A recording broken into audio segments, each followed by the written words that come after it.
You ask Tiger to solve. This deals with linear equations with one unknown. The final result is x equals 8. Let's solve it step by step. Simplify the expression.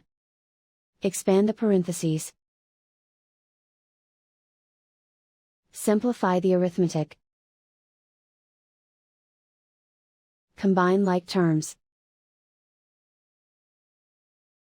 Group all constants on the right side of the equation.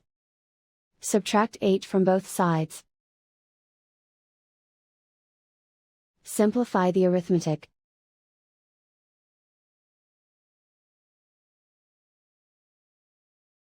Isolate the x. Divide both sides by 7. Simplify the fraction.